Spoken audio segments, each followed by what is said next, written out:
Assalamualaikum warahmatullahi wabarakatuh. Kembali lagi bersama saya Rifki Putra Ramzi, mahasiswa Universitas Indra Prasta PGRI, kelas R7A dengan NPM 2017-435-00009. Masih dalam mata kuliah riset operasional, kali ini membahas linear programming metode transportasi yang terdiri dari northwest corner, less unit cost, dan aproksimasi Vogel.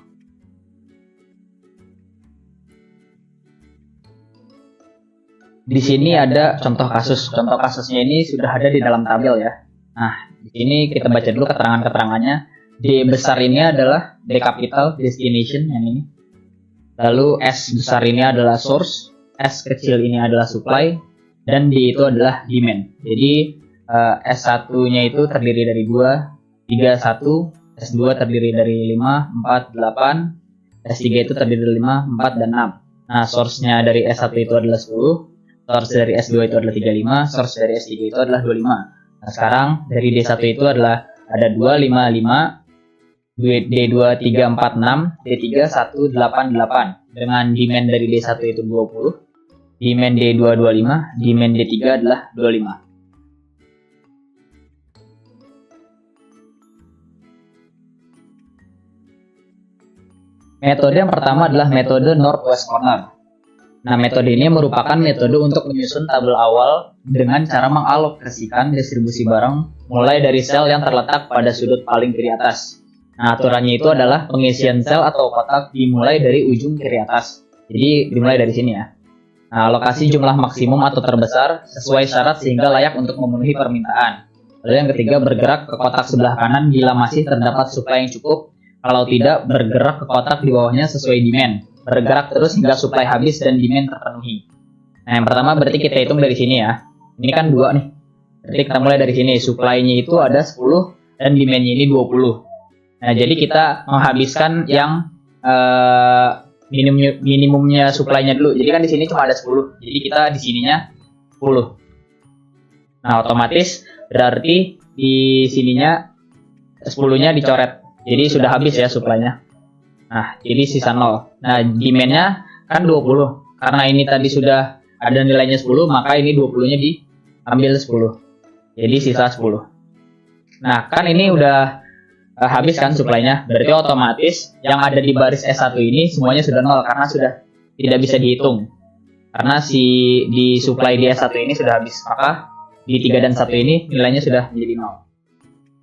Nah, kan ini tadi sudah di paling ujung kiri atas. Karena supply-nya sudah habis, berarti sekarang kita turun ke bawah. Karena tidak bisa turun ke kanan ya, karena kan supply-nya sudah habis, maka kita turun ke bawah. Ini supply-nya masih ada dan demand-nya masih tersedia. Nah, karena ini demand-nya tinggal 10, ininya 35, maka 5 ini kita kalikan dengan 10. Nah, ini 10 berarti demand-nya 10-nya habis ya. Sisa 0. Nah, ini 35-nya kita kurangi dengan 10. Jadi sisa 25. Nah, karena ini 0, berarti otomatis 5 ini sudah tidak bisa dihitung lagi. Karena di demand-nya sudah tidak ada nilai. Maka otomatis 5-nya ini adalah 0. Lalu, dari S2 ini, karena ini sudah tidak bisa dihitung, maka kita bergerak ke kanan. Ini supply-nya masih ada, ini demand-nya masih ada. Nah, karena ini sama-sama 25, makanya kita bisa tulis di sini 25. Nah, jadi di supply di S2-nya ini habis, di demand-nya D2 juga habis. Jadi sudah sama-sama 0. Nah, karena ini 0, maka 8 ini juga nilainya 0. Dan karena ini di demand D2 ini 0, maka 6 juga pasti 0. Nah, maka otomatis tersisa adalah S3. S3 ini angka yang tersisa adalah 8. Dengan supply 25 dan demand 25. Maka nilai 8 ini kita masukkan 25. Nah, maka di demand-nya 0, di supply-nya juga sekarang sudah 0. Maka hasil yang kita dapatkan adalah 2 dikali 10, tambah 5 kali 10, tambah 4 kali 25, tambah 8 dikali 25. Ini 20, tambah 50, ditambah 100, ditambah 200. Hasilnya adalah sama dengan 370.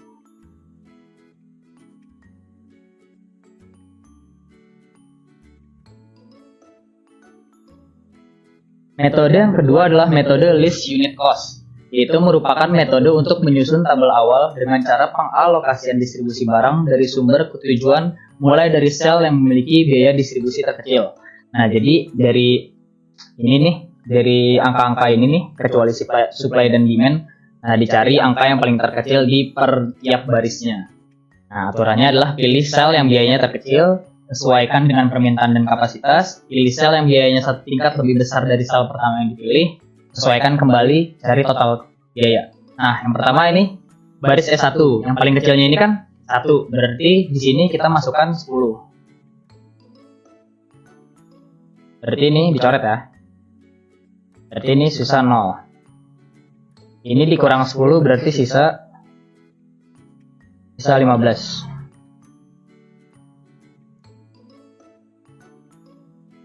Ya. Nah, karena ini habis, berarti otomatis ini 0. Ini 0. Nah, lalu kita beralih ke S2. S2 yang paling kecilnya adalah 4. Nah, karena di sininya 25 dan 35, maka kita cari yang minimum. Jadi kita sini masukkan 25.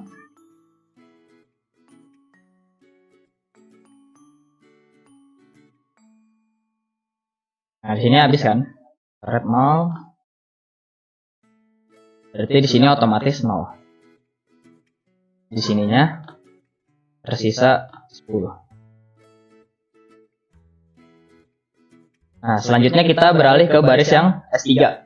S3 yang terkecil adalah 5. Nah, kita lihat demand-nya 20, supply-nya 25, kita cari yang minimum. Ini 20. Berarti di sini 20. Ini coret. 00. Ini otomatis 0. Nah, ini tinggal angka ini. Berarti angka yang tersisa tinggal ini ya. Berarti kita ngitung dari S2 dulu. Ini sisa 10 ya. Berarti dan ini 15. Berarti kita masukkan minimumnya. Berarti itu 10. Berarti ini dicoret. Sisa 0. Nah, lalu ini sisa 5. Oh iya, tadi ini yang 20 ini belum dikurang 20 ya. Jadi ini coret dulu, dikurang 20 berarti sisa 5. Nah, lalu tinggal baris ketiga ini 8, ini 5, ini 5. Berarti di sini nilainya 5. Berarti ini dicoret, habis ya. Nah, berarti sudah tidak ada angka yang tersedia dong. Kan ini berarti udah 0, ini berarti sudah 0. Nah, berarti kita sudah bisa dapat hasilnya. Yaitu ini 1 dikali 10, 4 dikali 25, ini 5 dikali 20, 8 dikali 10, dan 8 dikali 5. 10, 100, 210, ini 110, 210, ditambah 80, 290, ditambah 40, hasilnya adalah 330.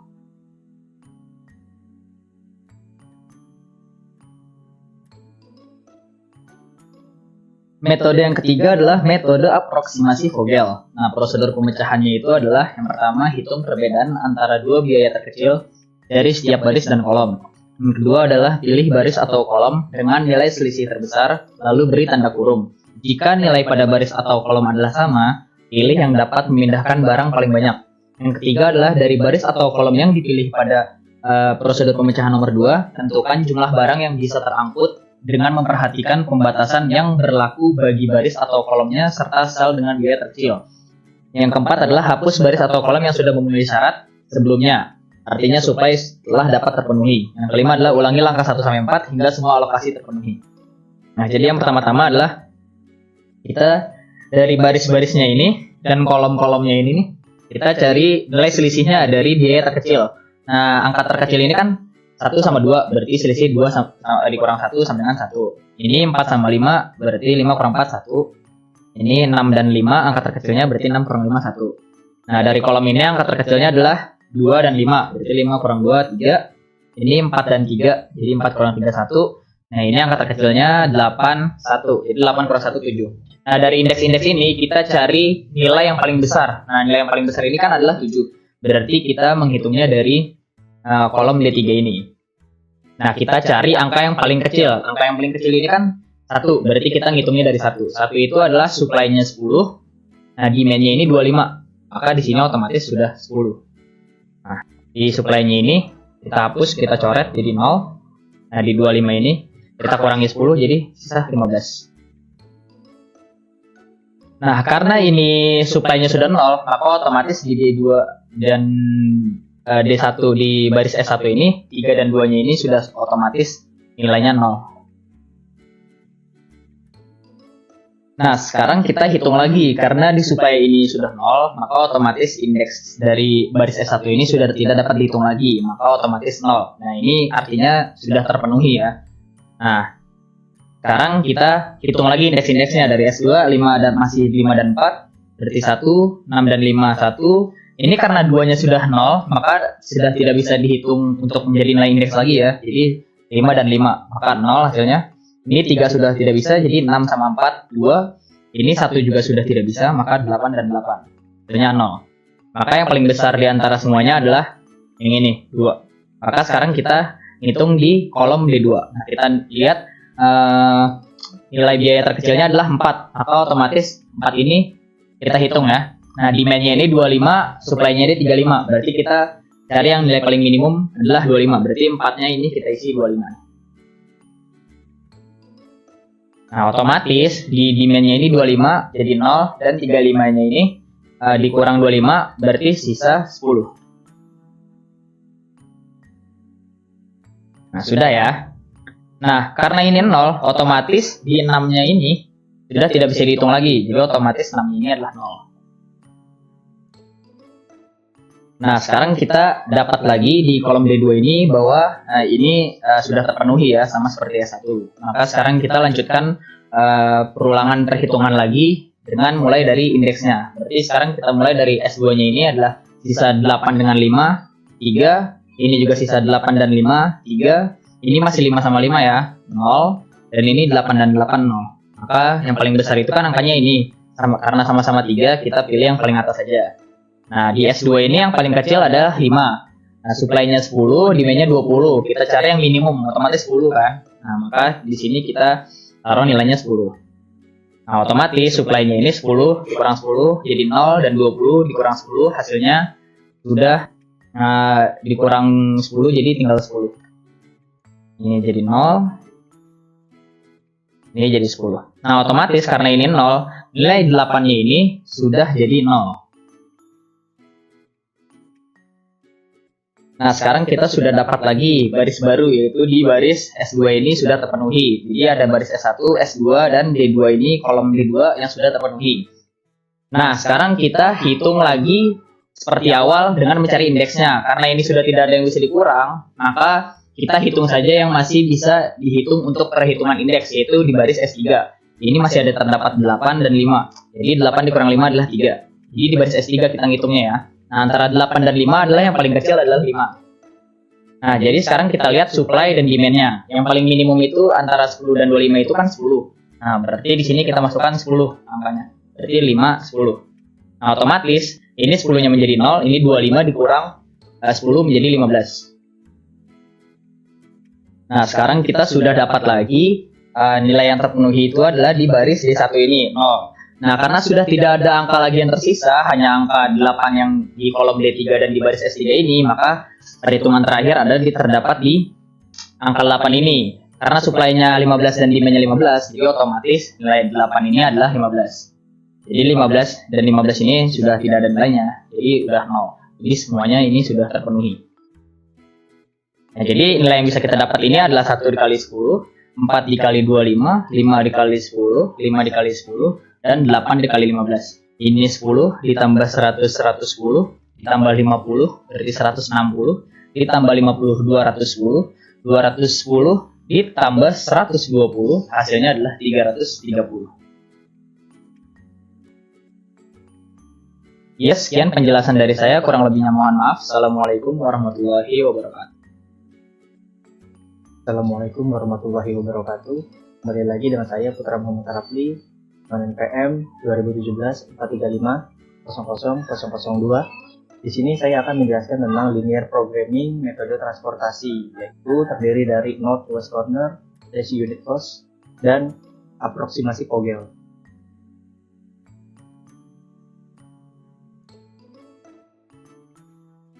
Di sini ada sebuah contoh kasus yang berbentuk tabel yang mana terdiri dari D1, D2, D3, S atau supply atau ketersediaan barang, S1, S2, S3, dan D atau demand atau permintaan. Pada tabel supply, pada kolom supply ada untuk source-nya S1 itu terdiri dari 10, S2-nya ada 35, S3-nya ada 25 untuk ketersediaan barang. Sedangkan untuk permintaan pada kolom D1 permintaan barang sebesar 20, D2 25, dan D3 25.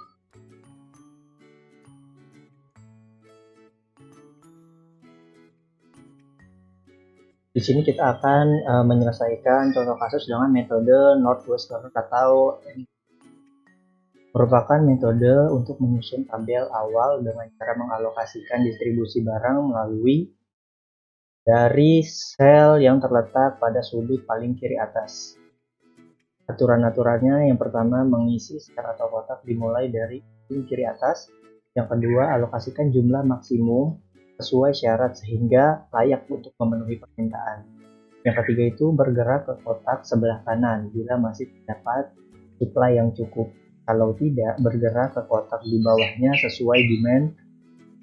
Bergerak terus hingga supply habis dan demand terpenuhi.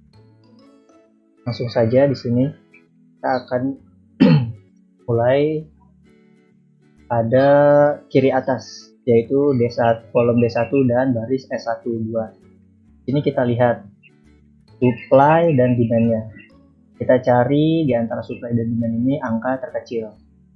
Karena di sini supply-nya lebih kecil dari demand, maka kita masukkan ke dalam tabel, ke dalam kolom 2 ini angka supply 10. Selanjutnya ada supply, karena angka yang sudah kita masukkan ke dalam kolom D1 S1, maka pada kolom supply 10 ini habis 0. Kemudian 20 dikurang 10 sama dengan 10. Permintaannya jadi 10. Selanjutnya karena supply-nya sini habis, maka untuk baris S1 di sini akan bernilai 0. Selanjutnya kita akan melakukan perhitungan kemana? Selanjutnya kita akan melakukan perhitungan ke bawah, ke baris kedua paling kiri. Kita lihat demand dan supply-nya. Kita lihat permintaannya dia ada 10, sedangkan ketersediaan barang 35. Kita cari angka kecil, itu angka 10. Kita tuliskan angka 10.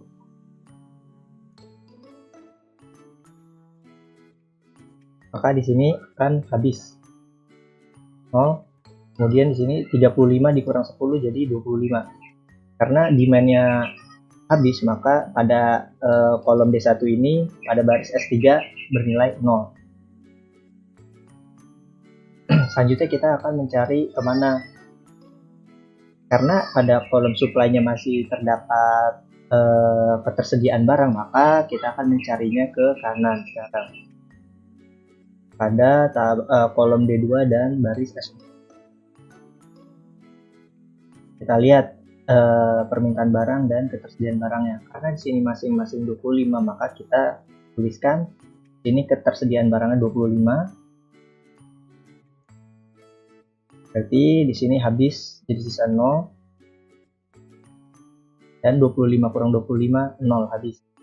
Karena supply-nya pada baris S2 ini juga 0, maka pada kolom D3 S2 di sini akan bernilai 0. Sama halnya juga di D2 dan S3 di sini bernilai 0. Selanjutnya kita akan mencari perhitungan pada baris S3 dan kolom D3, karena hanya baris ini yang belum kita cari. Kita lihat supply dengan demand-nya. Berhubung permintaan barang dan ketersediaan barang yang memiliki nilai yang sama, maka kita isikan pada kolom D3 baris S3 ini 25, ini 0 dan sini 0. Selanjutnya kita cari totalnya. Totalnya yaitu didapatkan dari 2 kali 10 ditambah 5 dikali 10 ditambah 4 dikali 25 tambah 8 dikali 25 sama dengan 370.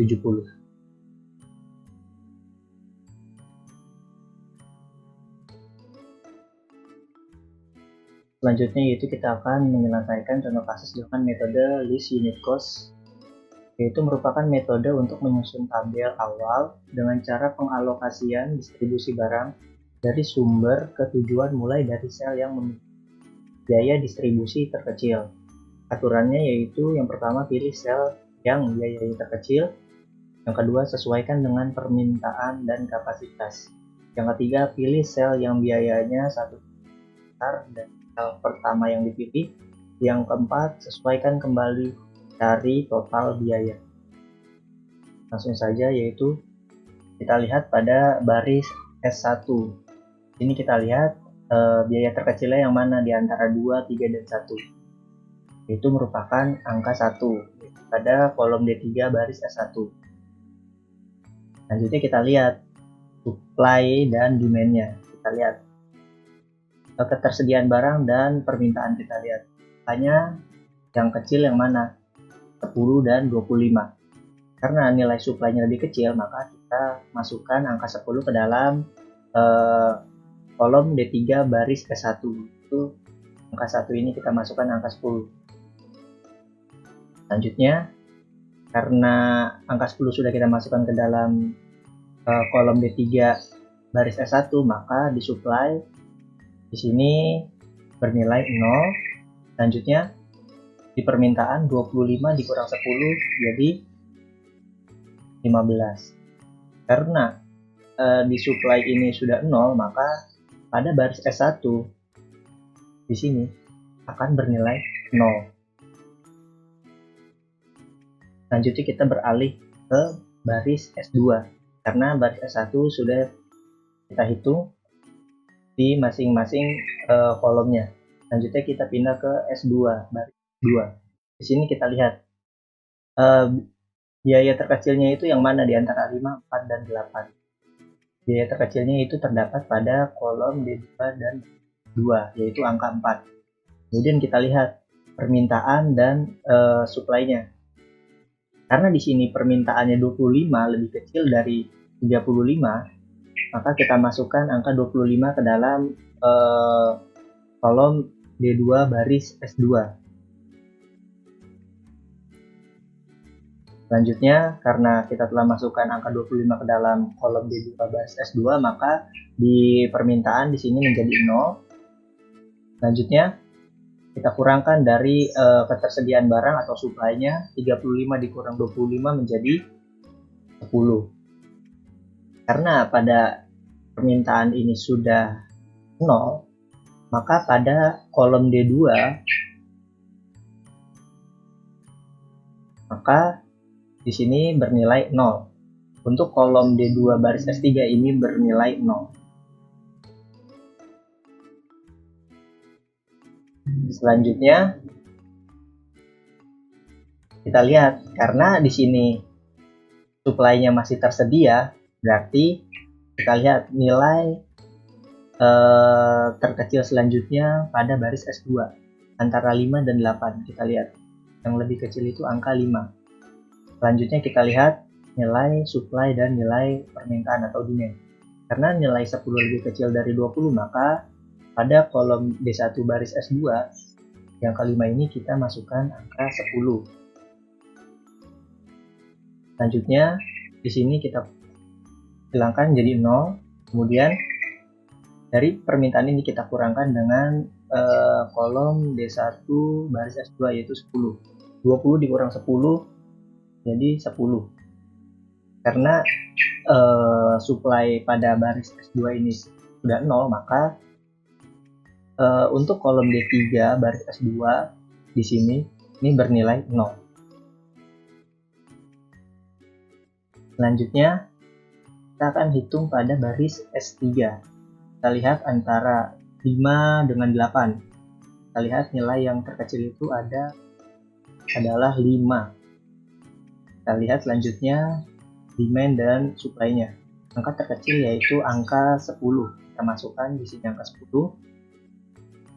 Di sini pengurangan 10 kurang 10 0. Selanjutnya supply kita kurangkan dengan angka yang dapat pada kolom D1 baris S3. 25 kurang 10 menjadi 15.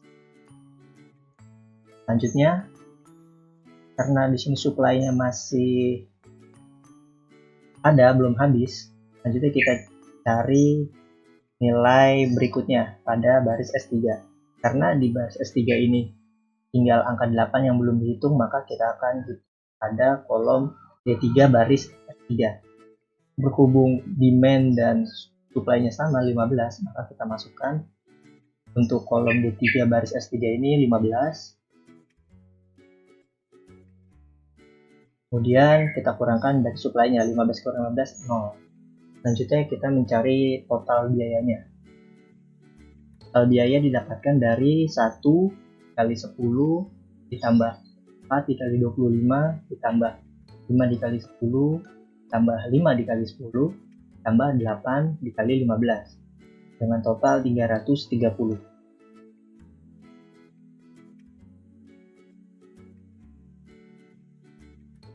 Selanjutnya yaitu kita akan menyelesaikan contoh kasus dengan metode yang ketiga, yaitu metode aproksimasi Vogel.